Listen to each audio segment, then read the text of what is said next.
السلام علیکم اسٹوڈنٹ، آج کا جو ہمارا لیکچر ہے وہ ہے دی ایجوکیٹر کلاس 3 کاروان اردو کا۔ آج ہم اس کو سٹارٹ کر رہے ہیں چیپٹر نمبر 1 سے۔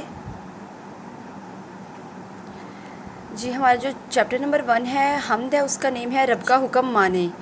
تو حمد کا مطلب کیا ہوتا ہے؟ پہلے تو ہم حمد کا مطلب پڑھیں گے کہ حمد اس نظم کو کہتے ہیں جس میں اللہ تعالیٰ کی تعریف کی جاتی ہے۔ تو اس پوری نظم میں ہم اللہ تعالیٰ کی تعریف کریں گے، اللہ تعالیٰ کی دی ہوئی نعمتوں کا شکر ادا کریں گے اور ان نعمتوں کا ذکر کریں گے۔ تو پہلے ہم سٹارٹ کریں گے فرسٹ لائن سے۔ پیدا کیا ہے اس نے، خالق ہے وہ ہمارا۔ پیدا کیا ہے اس نے، خالق ہے وہ ہمارا۔ اس کا مطلب ہے کہ اللہ تعالیٰ نے ہمیں بنایا ہے، اور خالق کہتے ہیں تخلیق کرنے والے کو۔ کھانا دیا ہے اس نے، رازق ہے وہ ہمارا۔ کھانا دیا ہے اس نے، رازق ہے وہ ہمارا، یعنی ہمیں اللہ تعالیٰ نے کھانا دیا ہے، اور رازق یعنی رزق دینے والا۔ رزق کا مطلب جو بھی کھانے کی چیزیں ہوتی ہیں وہ رزق ہوتا ہے۔ پھل پھول بیل بوٹے اس کی زمین سے پھوٹے۔ پھل پھول بیل بوٹے اس کی زمین سے پھوٹے، یعنی پھل پھول بیل بوٹے جتنا بھی اس دنیا میں جو بھی چیزیں لگتی ہیں وہ سب اللہ تعالیٰ کی ہی زمین پر لگتی ہیں۔ ہم نے مزے خوشی سے ان نعمتوں کے لوٹے۔ ان نعمتوں کا مطلب جو کہ کھانے کی چیزیں، رہنے کی جتنی بھی نعمتیں اللہ نے ہمیں دی ہیں، ان نعمتوں کا ہم لوگ جو ہے وہ مزے لوٹ رہے ہیں۔ جو آپ کو نیچے نظر بھی آ رہی ہیں، جیسے کہ فروٹس کتنے بنے ہوئے ہیں، یہ سب اللہ تعالیٰ کی نعمتیں ہی ہیں۔ اس نے جہاں بنایا، مالک ہے وہ جہاں کا، یعنی دنیا اللہ تعالیٰ نے بنائی ہے اور اس دنیا کا مالک بھی اللہ تعالیٰ ہی ہے۔ مالک ہے اس زمین کا، یعنی جو زمین ہے اس کا مالک اللہ تعالیٰ ہے۔ مالک ہے آسماں کا، مالک ہے اس زمین کا، مالک ہے آسماں کا۔ اب چاہیے یہ ہم کو اس رب کا حکم مانے، یعنی اب ان سب نعمتوں، ان سب کے بعد ہمیں چاہیے کہ ہم صرف اللہ تعالیٰ کا ہی حکم مانیں، اس کے سوا کسی کو حاکم نہ اپنا مانے، یعنی اللہ تعالیٰ کے سوا کسی کو اپنا حاکم یعنی مالک، اپنا خالق، اپنا خدا نہ جانے، اس کے سوا کسی کو حاکم نہ اپنا جانے۔ جی اس نظم کی ریڈنگ کے بعد اب ہم جا رہے ہیں پیج نمبر 3 پہ، جس پہ اس کی ایکسرسائز سٹارٹ ہو رہی ہے۔ پہلے سب سے اوپر لکھا ہوا ہے صفاتی نام۔ تو صفاتی نام کون سے ہوتے ہیں؟ جس میں اللہ تعالیٰ کی صفت ظاہر کی جاتی ہے، مثلاً الرحیم، رحم کرنے والا۔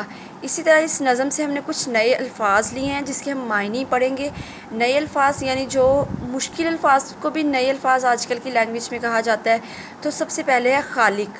خالق کا میننگ ہوتا ہے بنانے والا، تخلیق کرنے والا۔ خالق کا معنی آپ لکھیں گے بنانے والا، تخلیق کرنے والا۔ اس طرح نمبر 2 ہے رازق، جیسے کہ میں نے پیچھے بھی بتایا کہ رازق رزق دینے والا۔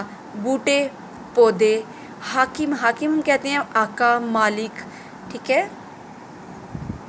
اب ہم اس کی ایکسرسائز پیج نمبر 4 جو کہ صفحہ نمبر 4 ہے وہاں پہ ہم جا چکے ہیں۔ اس میں سب سے پہلے ہم لوگوں سوال ہیں، ہم اپنے الفاظ معنی کے بعد کریں گے سوال۔ سوالوں کے جواب لکھیں، دیکھیں انہوں نے سرگرمیاں ہمیں بتائی ہوئی ہیں۔ سب سے پہلا سوال ہے حمد کسے کہتے ہیں؟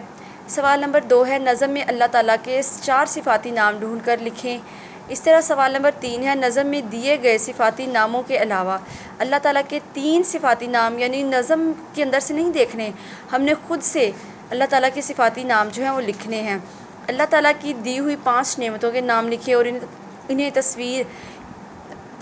ان کی تصویر بنا کر ہم نے اپنی کاپی پر بنانی ہے اور اس میں رنگ بھرنے ہیں، ٹھیک ہے جی۔ اب ہم جب اس سارے نظم کو پڑھیں گے، اس کے نئے الفاظ پڑھیں گے، پھر ہم جب اس کو اپنی نوٹ بک پہ کیسے کریں گے، وہ ایسے ہوگا۔ سب سے پہلے ہم عنوان رائٹ کریں گے، جو ہم نے ٹاپک پڑھا ہے اسے عنوان کہتے ہیں۔ ہم نے کون سا عنوان پڑھا ہے؟ رب کا حکم مانے۔ پھر اس کے بعد ہم نے جو اس کی سرگرمی یعنی ایکٹیویٹی پرفارم کرنی ہے، سب سے پہلے ہم نے پڑھے ہیں نا نئے الفاظ، تو انہی کو ہم اپنی نوٹ بک پہ اس طرح لکھیں گے جیسے میں نے لکھا ہے کہ الفاظ لکھیں گے، پھر آپ معنی، پھر ایک ایک لائن سکپ کرتے جائیں گے، کیونکہ 3 کلاس چھوٹی کلاس ہوتی ہے تو ان کو لائن سکپ لازمی کروانی چاہیے۔ تو خالق بنانے والا، رازق رزق دینے والا، بوٹے پودے، حاکم آقا، یہ جب ہم لکھ لیں گے تو ہم دوسری ایکسرسائز ہماری جو ہے وہ ہماری سرگرمی تھی سوال جواب۔ تو ہم پہلا سوال وہاں سے ہم اس سائڈ سے پہلا سوال دیکھ رہے ہیں کہ حمد کسے کہتے ہیں۔ اب ہم اس سوال کو لکھ کے اس کا جواب لکھیں گے کہ حمد جس نظم میں اللہ تعالیٰ کی تعریف بیان کی گئی ہو اسے حمد کہتے ہیں۔ اسی طرح یہ ہم نے اپنی نوٹ بک پہ بھی۔ اب ہمارا سوال نمبر 2 ہم نے پڑھا تھا کہ نظم میں سے اللہ تعالیٰ کے 4 صفاتی نام ڈھونڈ کر لکھیں، یعنی نظم کے اندر سے ڈھونڈیں۔ تو نظم کے اندر سے ہم نے یہ دیکھیں، ہم نے نئے الفاظ بھی یہی تھے، خالق، رازق، حاکم، مالک۔ اسی طرح اس نے سوال نمبر 3 میں ہمیں کہا ہے کہ نظم میں دیے گئے صفاتی ناموں کے علاوہ اللہ تعالیٰ کے 3 اور صفاتی نام سوچ کر لکھیں۔ تو ہم نے خود سے کیا لکھنا ہے؟ رحیم، رحم کرنے والا، کریم، کرم کرنے والا، اور غفور۔ یہ غفور جو ہے یہ بھی ہمارا ایک صفاتی نام ہے۔ اس طرح سوال نمبر 4 جو تھا، اللہ تعالیٰ کی دی ہوئی 5 نعمتوں کے نام لکھیں اور ان کی تصویر اپنی کاپی پر بنا کر ان میں رنگ بھریں۔ تو یہ آپ کوئی بھی اللہ تعالیٰ کے 5 جو نعمتیں ہیں، جیسے اللہ تعالیٰ نے ہمیں پھل دیے ہیں، پھول دیے ہیں، درخت دیے ہیں، گھر دیا ہے، اسی طرح جتنی بھی آپ کے مائنڈ میں آ رہی ہیں وہ آپ بنا کے اپنی نوٹ بک پہ کر سکتے ہیں۔ اگر آپ کو یہ ویڈیو پسند آئی ہے کاروان اردو کلاس 7 کی، تو آپ اس چینل کو اسٹڈی ٹائم کو سبسکرائب کیجئے گا اور بیل آئیکن کو پریس کیجئے گا۔ Thank you.